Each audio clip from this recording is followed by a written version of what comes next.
I thought it was my computer. Some guy's beating a window with a hammer on Clapper. Um, but yeah, maybe you're new to the cast. Maybe you're new to Prep Talk. You see what is going on around you, and you're a little bit uncertain about what's happening. Um, we are going to talk about some things you can do to help yourself, your family, be prepared. Now, a lot of people want to put back a big stockpile of food. Now, if you have the money to do that, I highly suggest it. Man, I've already got one person in here on Clapper. I highly suggest it. Backwoods, good to see you, my friend. I'm not, I mean, if you don't feel comfortable with weaponry, I'm not going to tell you to buy guns. I am going to say have a way to defend yourself. I have plenty of ways to defend myself. Have ways physically to defend yourself, especially if you live in an urban area. But I think people out here in the country, we feel like we're just automatically going to be safe. And so the thing that we have to learn to do, you're going to have to have your head on a swivel. Can't get that tunnel vision that I'm prepped and I'm prepared. One of the main things is just having a stockpile is not going to it's not going to help you because it's not going to help you in the long run because once you start using that stockpile, the clock starts ticking. How you doing there, trucker? Uh, Trucker Bravo, bro. Good to see you. Let's see if we can get Instagram on here. I'm going to be getting off here around 7, so I may not be bringing up a lot of guests. If Jeremy swings in, we may bring him up for a minute because he does own a farm. Um, and he may do this now. Let's see who's that asking to go live. Let's see if I know who they are. Trucker Bravo. Uh, we'll bring him up and see what he's doing. What's up, bro? I think it's a very interesting subject I came in on. Intercropping. I'm a big proponent of self-defense myself. Yeah. You know, Army veteran. I got out. I spent about 3 years training people and how to use a pistol. Okay. You know, one of the things a lot of people I find they'll go get their do their CPL training and they leave it at that. They think they can take on the world. Mm-hmm. That is one of the first things that'll get you killed. Just, I carry a gun, I'm safe, I know how to punch holes and pay for targets. Yeah. I hear you now. That's true. I tell people the first thing you got to keep in mind about self-defense is it's 90% a mental game. Mm-hmm. Only 10% is shooting or fighting with this, that, or the other thing.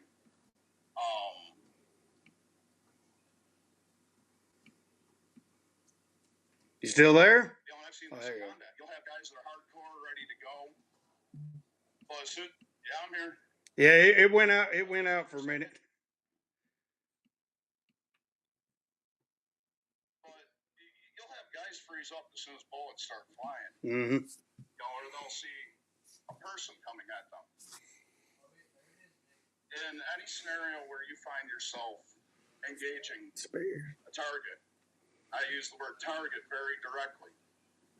You cannot look at that bag of flesh and blood coming at you as a person. Mm-hmm. That is a target to be defeated. It is, like I said, it's 90% a mental game. Hey, Timmy. And I agree a lot with that. Growing up, a lot of people would freeze when it come time for the fight. When it came time, when we were younger and we would be in our fist fights and such. When I was a fireman, there would be times when we would have people. I'll be honest, I myself froze in a time when somebody got hurt real bad, and it was like, you know, you got to push through. You can't get that tunnel vision with any situation when it comes to an emergency situation. They were very. Um, they were very prevalent in their talk about that during our fire training, our fire academy training, don't get tunnel vision. They would tell these stories about firemen that would rush in and not, they would just have their mind focused on one thing, and they would die in the situation. And I feel like it's similar to what you're saying. People freezing up in fire, and it's going to hinder your decision making, or you're going to get that tunnel vision, and you're not focusing on everything around you, and you might be attacked from the side while you're worried about some small thing in front of you. Or, you know, there could be something going on and it just completely freezes you up. Somebody gets hurt, and that messes with you mentally. Um, so you've been into combat. Yes, sir. Did you serve in our recent wars, Iraq, Afghanistan, or were you in a previous war, or were you like a law enforcement? Afghanistan 2007 through 2008. Okay, so you've got you. I mean, you have a lot of experience with combat. What would you say is the most valuable thing for a person to keep with them in a combat situation? Honestly, that's a tough question. To sum it all up, you gotta go with the flow. You gotta stay loose. Yeah, I hear you. You're always given your orders. You kind of know what to expect. But there's an old Hey, saying: Flex. talk about the plan, execute the plan, forget the fucking plan. You know, Survives the battlefield. I'm a minister, so when we would have different events that we had to get together, especially dealing with the kids, and it would be a big event, and I would always tell people, just you got to roll with the punches. Something's going to go wrong, but we're going to be all right in the end. And if we're not, we'll still be all right.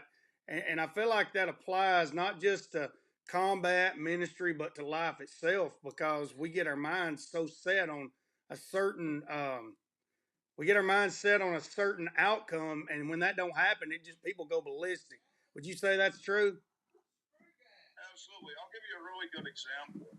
And this was my warrior of the gates. Holy shit, come to Jesus moment. Yeah. Hallelujah. You know, we're supposed to just a simple, okay, we're escorting a convoy, no big deal, low risk. There's not supposed to be anything other than people walking around with goats. Yeah. You know, and Stare Desert. And we come up to a village, you know, it was supposed to be friendly, and things weren't friendly. Next thing you know, we're taking machine gun and RPG fire. And it went from another walk in the park to a holy fuck, we got a vehicle down, now we're dismounted and in a full-on firefight. And praying. You know, I had my hesitation moment. I'm not afraid to admit it. It took me a lot of years to come to some of the things I've seen and some of the things I've done. But, you know, I'll admit, I froze. As soon as I got out of the Humvee, I got up to a wall. I was freaking the fuck out. I ain't never been shot at before. But you snap out of it, you push through it. But you, like you say, you can't get that tunnel vision. The second you do, you're going to miss the gunman around the corner. Now, if you see me smiling, I'm not laughing at you. I have another app going, and I've currently got a friend coming in, trying to waylay me, but you gotta love her. Her dad was ex-military, and she lives in the UK, and she's currently, I believe she's actually turning into a prepper because of what has happened in the Ukraine. So roll tide. So you continue talking. I just wanted to make sure I wasn't laughing at your situation. They're over here going on. Oh, I mean, there are definitely comical parts about this. I mean, you know, everybody made it out okay, so you know, it was a good day. Any day everybody comes home in one piece is a good day. I mean, probably the most comical bit was this this enemy combatant pops out with an RPG, fires it. It bounces off the hood of one of our Humvees, goes up in the air, and explodes harmlessly.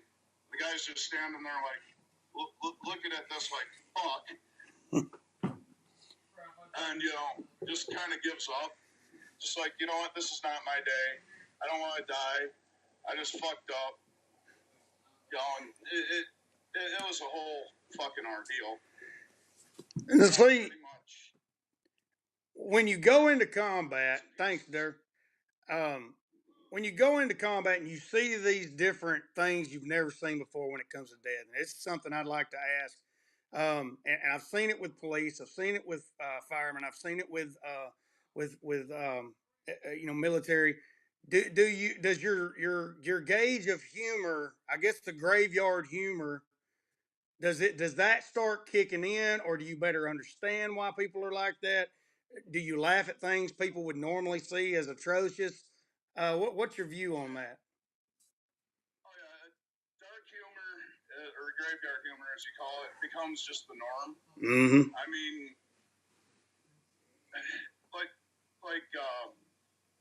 most people would find watching enemy combatants get shredded by a 50 cal is just, oh my god, you're ripping humans into tiny little pieces. Mm-hmm. And they're laughing. To us it's like this is better than Call of Duty.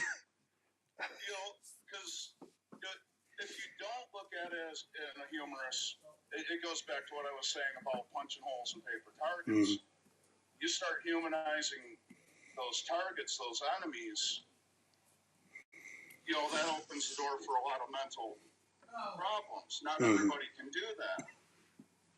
Will it eventually come back and bite you? Yeah. Will you?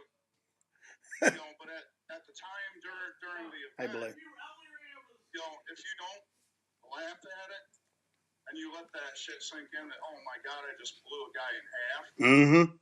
Yeah. You're not going to be able to function. You're not going to be able to do your job.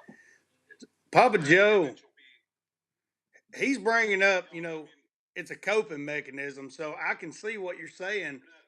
Yeah. Well, it kind of goes back. Now these are humans. Let's get that clear, folks. But now hunting, to the person that's never been a hunter, killing an animal can be just that they take it terribly. But now after you killed, a couple deer, some squirrels, some those little cute things, I mean, you are out there laughing at how that deer, just reared up and head planted on the ground on his own. And I don't, and some of it is desensitization, I believe. Um, these folks over here on Clapper, they are wayland. Flex is my UK sister for those of you that are watching, and for my guests. And so she likes to harass me sometimes on these, but we love you, Flex. We wouldn't be able to do this without you. She's kind of a moderator over here on Clapper. But the instance that came to mind when you were talking, when I asked you that question, I had a friend, Jamie. He was a Marine, and he went over into, I believe he was in Iraq, but one of the insurgents that they were fighting, his wife found pictures from when he was in combat, and they're, hey, Grateful Garden Song, good to see you. Hey, knife maker, good to see you. I've got a new knife maker, so y'all give him some love over there. But yeah, his wife found pictures on his laptop of one of his friends or him holding the head of an insurgent, that they had killed in combat. And she said, Jamie, look at this. And he just laughed. And she's telling my wife about it, and it kind of freaked her and my wife out. And I told my wife, said, there's no telling what he's seen and why he was laughing about that. What kind of coping mechanism that would be, because like you said, if you're sitting there thinking that, I took a life and that's all you think about, it'll drive you mentally insane.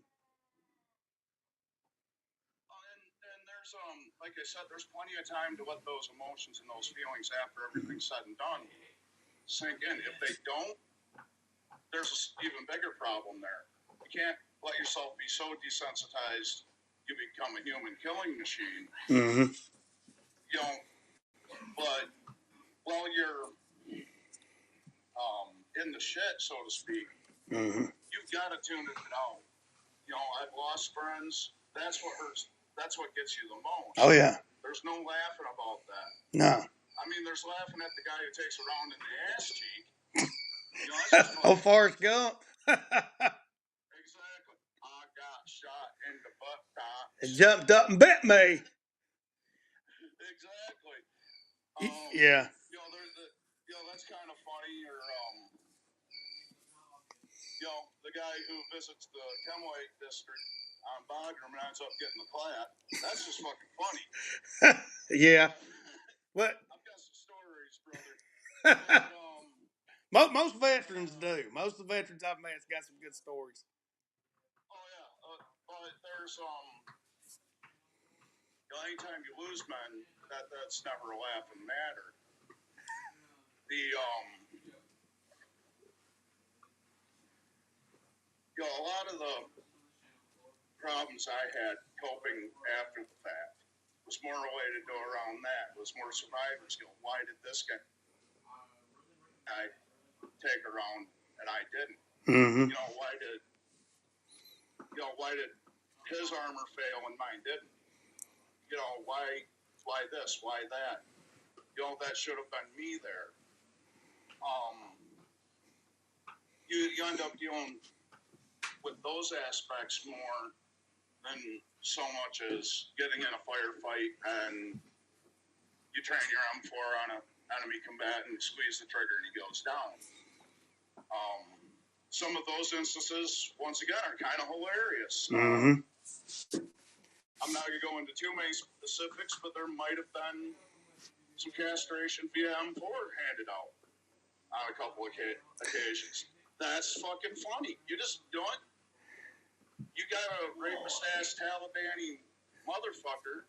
He deserves it. Uh-oh. You still there? That's just natural fucking justice. Yeah.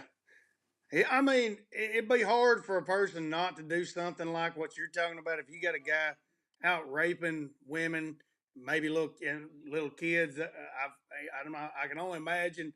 You know, that kind of takes me to another point. You know, the people there. I can only imagine. Hey, Savannah. So my niece is in here. We got to be careful what we talk about a little bit, folks. But I can only imagine. You know, the people in the war zone. You know, and we're seeing a lot of people dealing with mental health issues because of, you know, being locked inside for days on end. And you can only imagine if society begins to continue to degrade at the rate that it is. We see famine, we see shortages of everything. You know, at maybe some point, you know, we don't have enough fuel to run our cars, go to work. You know, and then people start fighting. We have food riots. I believe people would begin to be desensitized. Do those people not become desensitized to a war zone? It's just like it's a never-ending thing for them. Well, and that's actually a very good thought process there. Mm-hmm. You know, because this is basically what you're describing is pick a country in the Middle East. Mm-hmm. You get these terrorist regimes or even whole governments in some cases Mm-hmm. that thrive off of keeping their people poor. Yeah. Thrive off of keeping their people needy. Like the majority of the insurgents we take on aren't these hardcore zealots we hate America. They're fighting us for a paycheck. Oh yeah. The Taliban comes in and says, well, here's the deal. We'll pay you $200 a week to pick up an AK-47 and start shooting at Americans. That $200 a week feeds their family, their entire family. On the flip side, they say, no, their entire family's going to get raped and murdered. Dang. Now, what are your choices? I did see. Now, when you're watching American Sniper, you see the instance where they're going after this guy's family, and they're about to put a drill bit in. I can't remember if they do, you know, put the drill bit in the boy and the young boy, but they're like threatening to kill his son in a very terrible way. Not just kill him, but in a you know, a terrible way. Now, did you so you seen a lot of that there? More than I feel comfortable about talking about. Mm-hmm. I never got to witness a lot of that firsthand, but a lot of aftermath of that, you know, you'd hear stories from guys who just seen shit that's just unfathomable. Mm-hmm. You know, there's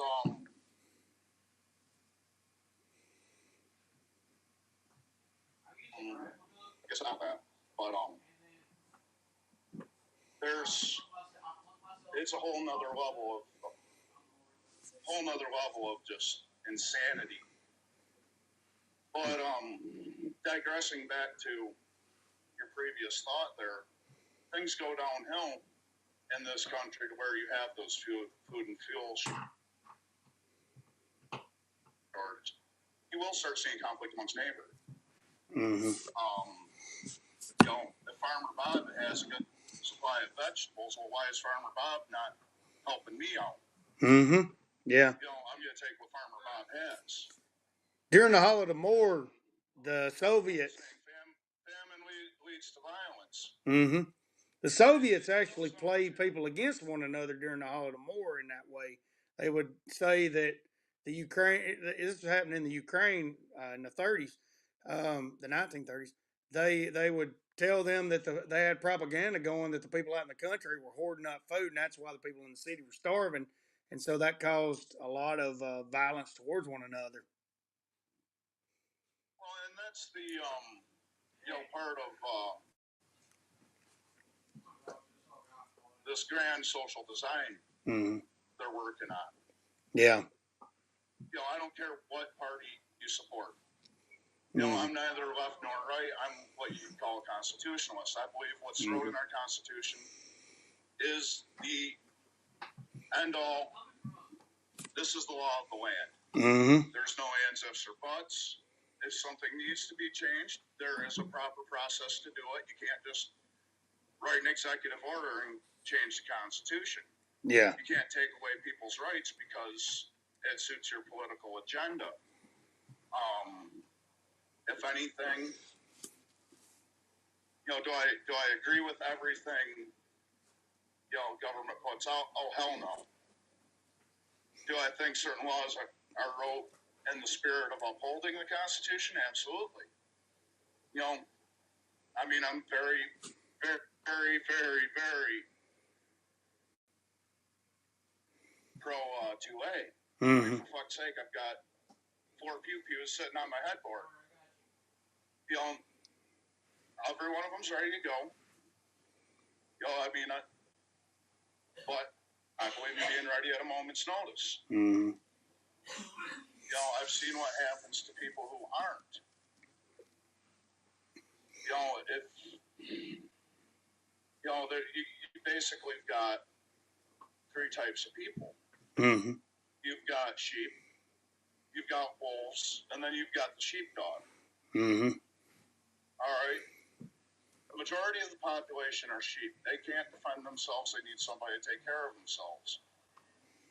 You got the wolves, which are becoming even more of a population. Unfortunately, there aren't very many sheepdogs out there. The sheepdog goes out and engages the wolf. He protects the sheep.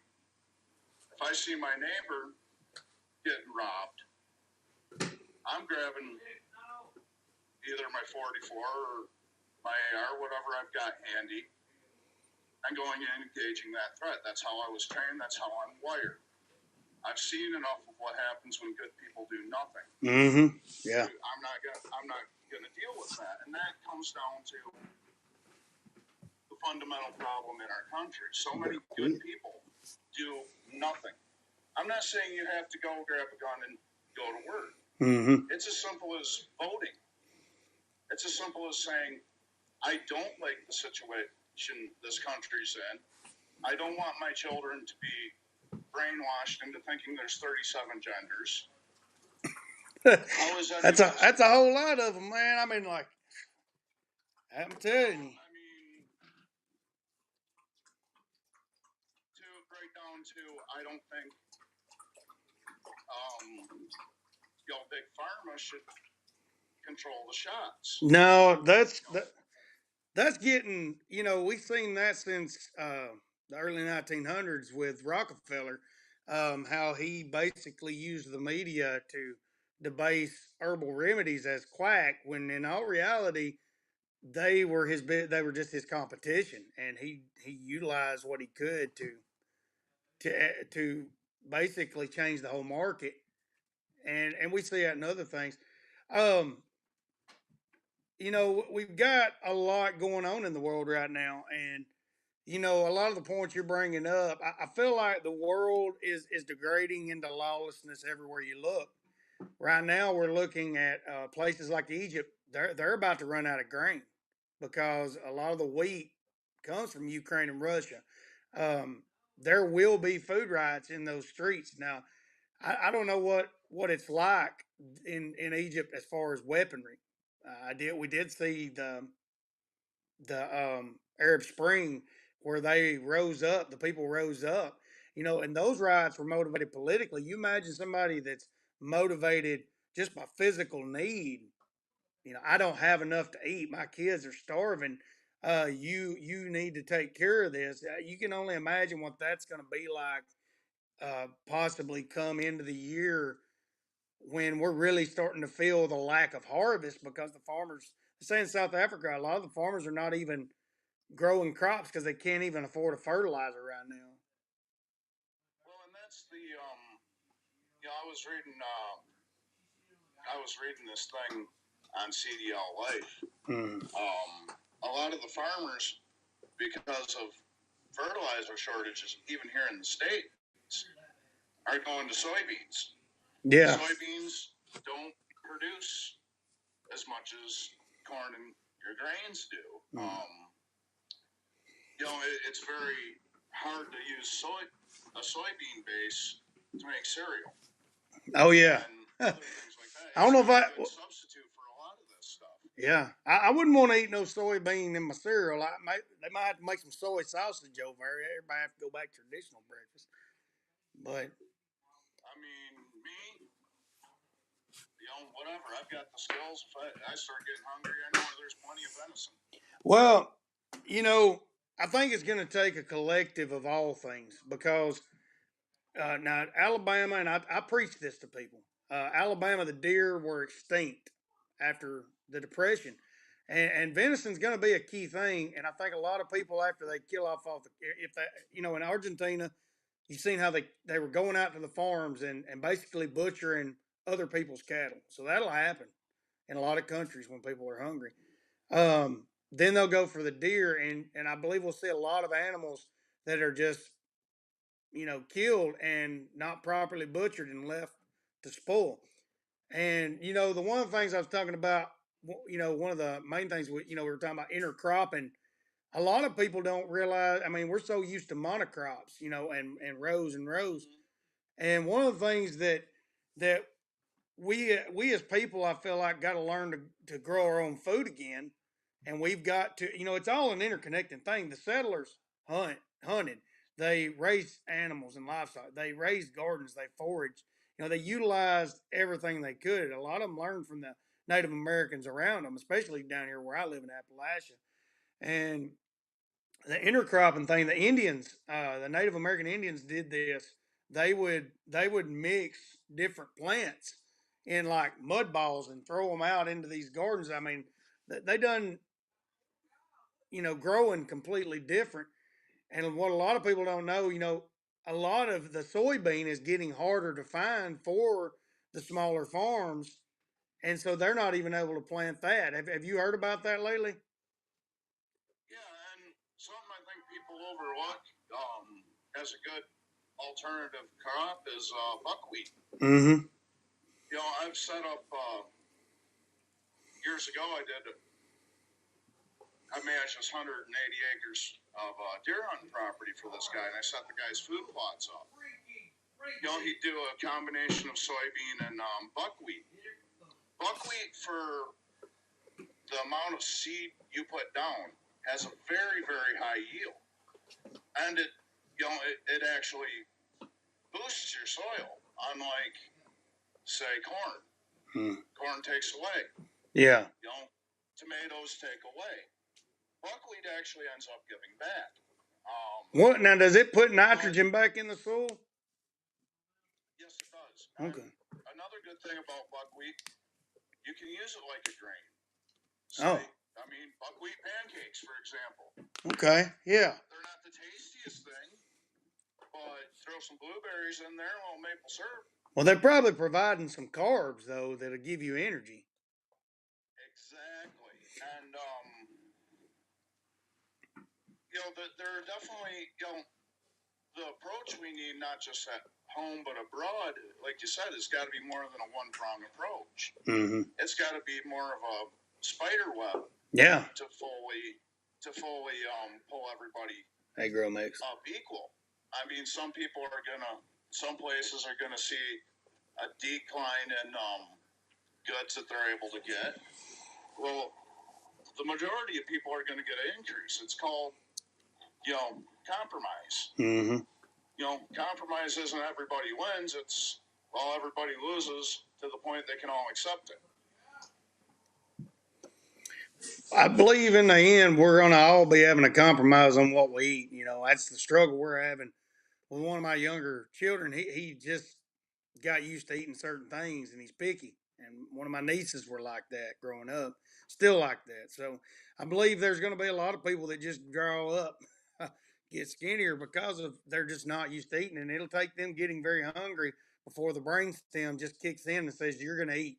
And then they'll be more willing to eat. And this is one of the things too. Speaking of picky people, most people hear you talk about eating goat, they're like, "You goat? No, I ain't fucking goat. Goat's fucking delicious." I imagine you had a lot of that over in the Middle East. I got introduced to my fair share, and it's to the point. It's one of my go-to meats on the menu. You're in a restaurant on my runs that serves goat. I'm getting like goat kebabs or goat a la whatever.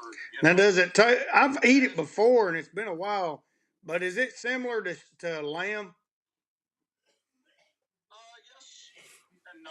I mean, it's kind of like that's what I describe it. It's kind of like lamb meets venison. Okay, yeah. I've eaten it one time, but it's been a long time.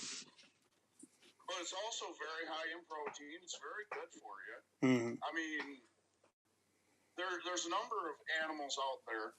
People wouldn't go, oh no, I'm not going to eat that. It's too cute, or it's just like ugly, or whatever. It's like, you know what? Alligator's fucking damn tasty. I have no problem getting down with some gator steak. Hey, gator tail, man. I love some fried gator tail. When we go down to Florida, and that's one of my go-tos there. Shrimp. I love prawns. I love shrimp, crab, lobster. A lot of your like your snapper. Your more meaty fish. I love that kind of stuff. So yeah, gator tail. I believe one of the things my mind about went blank there for a minute. About lost what I was saying, but thinking about tasty critters. Yeah, we got talking about eating all kinds of stuff. My friend over here, Flex, it's like she says I like venison, but I cannot discuss what it is. It makes me feel ill because she watched too much Bambi. But yeah, I mean, there's a lot of things out here in the country like squirrel and rabbit that we eat, and I'm actually fixing to start up my meat rabbit process, and that's going to be. I've tried it before and I didn't do it right. I don't feel like, and so now I'm going to take another shot. But you know, um, talking about people eating things they normally wouldn't. Desperate times will cause that. Now, my cousin Charlie, he was in Afghanistan towards the last part of things, and before he came back.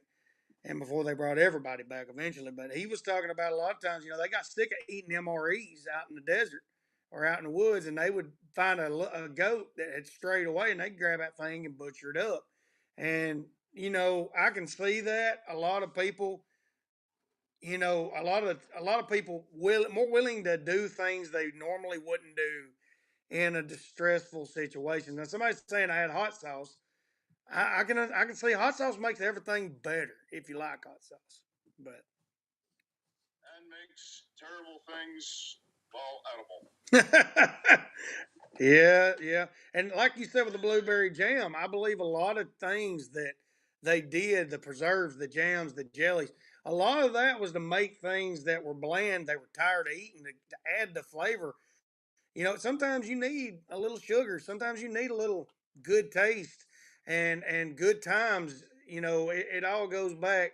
People eating tasty animals, Peter. Oh Lord, we're gonna get the yep. Yeah, proud member. Got the Patriots United legends over here. He's saying people eating tasty animals. They're gonna end up getting these vegans in here. This is the thing about vegetarian and veganism. It's all a fantasy. It is all a fantasy. You cannot get away from the subjugation of animals through farming. Um, and if you are eco-friendly, you can't get away from animal feces being used and we're not going to be able to get away from animal feces being used as fertilizer because we're seeing ammonium nitrate shortage, which is one of the main fertilizers the world uses now. So that's the thing. This whole it's good when it's convenient, but I believe a lot of our vegetarians and vegans they'll probably turn ravenous very quick, very very quickly. Will they go to eating meat because it simply will be nothing else? And them being the ones that hate humans the most, they may go to eating humans. Who knows? I don't know. They may. I don't know. We may have some cannibalistic um, vegans coming out the wall. I maintain the vegans are going to be the. I maintain vegans are going to be the first ones to turn to cannibal. I really have that feeling because they already hate humans. They're not going to eat their dogs, so I could see them just killing somebody they didn't like and feeding them to their dog. And it'll be like 10 years down the road, and it'll be like that little old lady with 20 cats. It's like, hello, Sonny, you want to come in and get a little tea? You got tea? Yeah.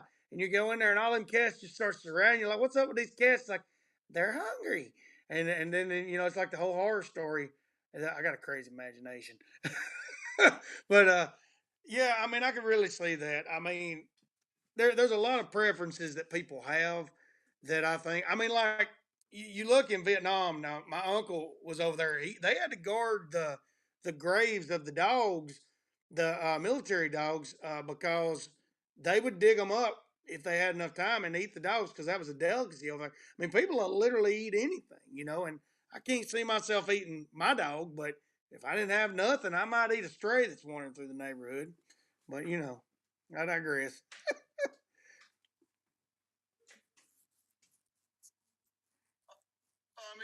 It comes down to you do what you got to do. You there? We're having some. There he is. Prep. That gets them complacent. Mm-hmm. Yeah, I hear you now. But you can prep all you want. You can have a bunker full of MREs. Mm-hmm. But let's be realistic here. Shit hits the fan. Basically, you need to have what you need to survive for about a month, ready to go in about 5 minutes. Oh yeah, yeah. The that's the one thing about some of my ammo containers, your food buckets. You need to have the plan, and I can guarantee you, most of us, we think we have a plan, but when it hits and we really know it's happening, we're not going to be in that truck. And I do plan to bug in because I'm out in a more rural area, but I can still get overrun, and you still have to have plans for everything. And food growth, that's going to be one of the key things I feel like we have to do. And this, that comes back down to, guns are great. I love guns. You know, I love bullets. I love the science behind what makes all that work. But if I'm out in the bush trying to survive, my go-to weapon's a bow. Yeah, because it's silent. I don't. It's quiet, and I can get my arrow back 9 times out of 10. Oh yeah, get them colorful fletchings. Yeah, that arrow can kill me 10 deer. It can kill me 30 squirrels. It can kill. It can keep that one arrow can keep me eating for months. Now, Patriots United, he's breaking something up about the farm stores feed. Now, the thing is that a lot of people don't realize, and I have a friend that's in the feed industry. He's a truck driver for them. They're having problems getting bags. They're having problems getting ingredients just like everybody else. So the price of feed is going up. Now, we make a lot of our own feed at one of the farms that I do work with, and the supplements and the additives, those are going to be the things that those farms that have stuck up on, but then they got to feed their livestock. So I mean, those are things that people need to be prepared to grow. We were talking about that yesterday, and it's amazing, as preppers, a lot of preppers do not think about prepping for their animals. And I've got preps and I've got plans for what I'm going to do with the livestock. The rabbits and the chickens play an integral part of that, the goats, and there's something I can feed for a majority of the year, off the land around me, as well as feed on hay during the winter to keep alive, and still feed myself and my you should say my carnivorous animals, my dogs and my cats, with the eggs and things of that nature. Oh, and I think something that's lost, especially on this current generation, people from our generation, basically 80s babies and back, we'll call it that. The creativity and resourcefulness is just not there. I can agree with that. It's not been challenged enough. I've got, I drive a semi that has dual 150-gallon tanks. One of my jobs, I worked on a sawmill on a fucking island. You don't have power that's capable of running a whole fucking sawmill going to this island. You run everything off diesel engines. You've got a transmission. You've got a clutch. You can set up a sawmill. You can do so many things. You've got a power generator there. Is it going to last forever? No, but it can get you from point, I'm kind of fucked right now and don't have shit, to, okay, I've got this established. You've got, learning to repurpose items is quintessential from, this idea that, I can always go scavenge fuel. You got to forget that because you won't be able to. Gasification. Now, during World War II, a lot of people used gasification. There were like 500 some odd thousand cars running off of gasifiers, basically, wood vapor, wood smoke, and you can run a generator off of that. You can run older carbureted vehicles off of that. That it's basically a reactor that heats the wood up, and the gas is released from the wood. Um, it's getting kind of close where I'm gonna have to call it for a minute because I do have a podcast that I have to go on to. Trucker Bravo, bro, you have been a great guest. I've enjoyed having you on. I hope you come back, man, and share some of your knowledge. We have a lot of preppers and knowledgeable self-reliance enthusiasts that come in to the Chaos Cast and share their knowledge. So I hope you come back, brother. It's been a pleasure. Absolutely. Likewise. It's nice to have a conversation with somebody who's intelligent. I try. I can't claim intelligence, but I try. But thank you for the compliment. Smarter than most people I know, brother. I'm telling you, man, the world is in chaos, and that's what I say a lot to folks. And I feel like my little part that God's called me to do right now is to try and spread knowledge because like one of our friends over here has said in a comment on Clapper, it was Watcher of the Gates, said, talking about my people perish for lack of knowledge, and that is a true statement as I've ever heard. It's usually a lack of knowledge, and more so now is that seen than ever, that it's just a lack of knowledge that's causing people to perish, not just physically, but mentally, emotionally. People just do not understand how to take care of themselves anymore. And I can say maybe I'm, a little bit, you know, I think we're all a little bit unknowledgeable to a degree on certain things.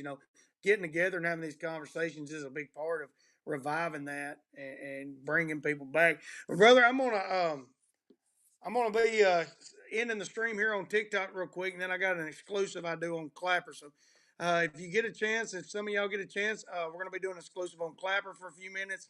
So swap over to Clapper app, Dennis Bunch 29, or Dennis Bunch underscore Edge 29 Chaos is going to be is my tag over there, so you can join us over there, and we're going to finish out there. So, brother, I thank you for coming on. I thank all of you that have come in. Remember, ReadyWise.com, E29TEN is your discount code to save 10%. And we thank all of you that have come in. We'll end it there. All right. Is Flex still in here? I got 2 new followers out of that one. Praise the Lord. You're on Clapper. I know I'm saying that to the TikTok folks. I don't know if you was coming in over here or not. I do have a podcast that I've been requested to come on called Beef Stew. He has not responded on how to come on. He just asked me this. He said, when works for you, 7? I said, yeah, 7's good. And I'm not heard back from him. So, um, yeah, I'm waiting on that. And it's only 20 minutes till. I'm hoping he gets in contact. I do need to check my email. But I've enjoyed this exchange here we've had here on Clapper today. Is Flex still in here? Because that was hilarious. Most of what she was doing was cracking me up. She has left. Is she not in here? Oh no. Oh no, my little sis is gone. I tell her she's my little sister on Clapper. Um, Wild as a buck, that one right there. She done took off on us, but she did keep it stirred up while she was in here. If anybody sees her later, tell her I said, hey. Tell her I said, thank you. Checking my email to see if this guy's contacted me. I'm not seeing it. He asked me to be on this podcast, and I'm not seeing it. Maybe something's wrong with this app. It's called Matchmaker.fm. If you are looking to grow, this is one of my tips for you. Is to start becoming a professional podcast or a professional podcast interviewer. That's something I'm working on right now. It's something that I'm trying. It helps get your brand out there naturally. A lot of podcasters need guests, so I've got a few scheduled towards the end of this month. I'm going to be going on the Doc and Dave show.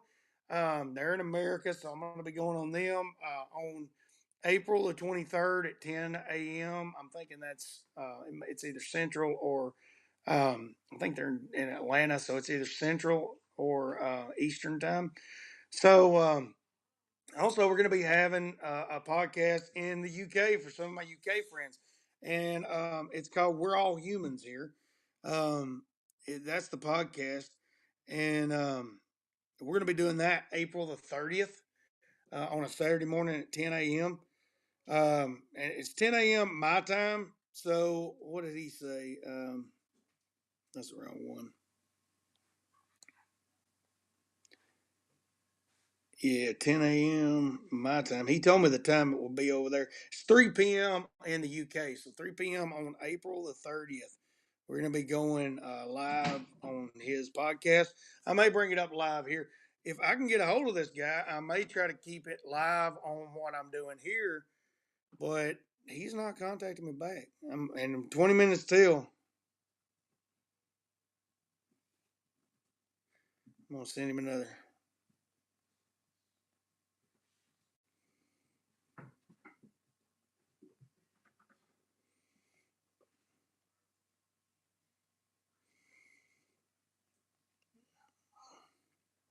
There we go. We'll see. An old automobile alternator. Yeah, and that is there are some tutorials on YouTube on how to do that. You could use it as a hydro generator. You could use it as a windmill generator.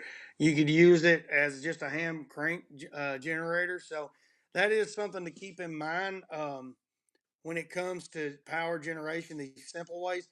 Um, the old drills, you can run wiring out of the battery powered drills from the battery connectors on the inside of the handle, and hand cranking that. Now it would be slow go, but it would allow you to have some power. Um, if you do that with if you was to do that and make a couple windmills, you may be able to charge up a car battery and then be able to charge up a few of them. Eventually, you'll be able to bridge them all and have a power source to run power tools, maybe a light during the night. Just something that will give you an advantage in a world where there was not no power. So we're gonna end that on Instagram. Instagram. Share that out. If you follow me on Instagram, you can go watch a recap. This old phone, it just doing what it can. It just try.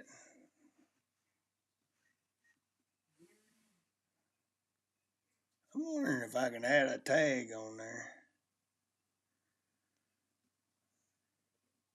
Add that picture. I got a picture I put on there. That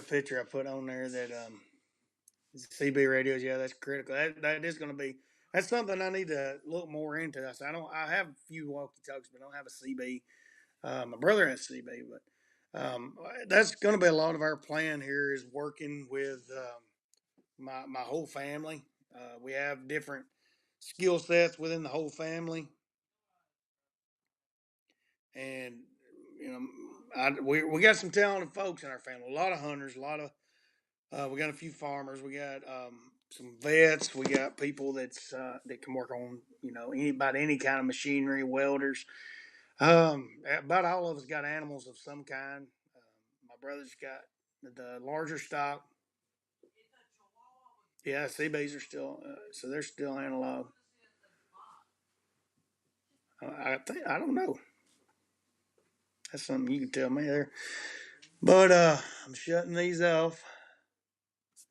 Yeah, so that's on the Chaos Cast recap is on Instagram. That'll be on YouTube, Twitter, and Facebook. Um, so we'll have that on there on recap. And I don't know if you can access the recaps on TikTok, but TikTok and YouTube and Twitter and Facebook will have some of the best imaging. Seems like Instagram's got some good imagery. Um, it's a 47-minute one, so from what I took on there, but so let's see here. They're still analog and not digital. Okay, I think I'm reading that right. So I'm not heard back from this guy. I'm gonna get off, folks, and I'm gonna try and do this podcast. We're gonna see. He may contact me last minute. He may not. I'm not quite sure. All right, so we're gonna end Haps.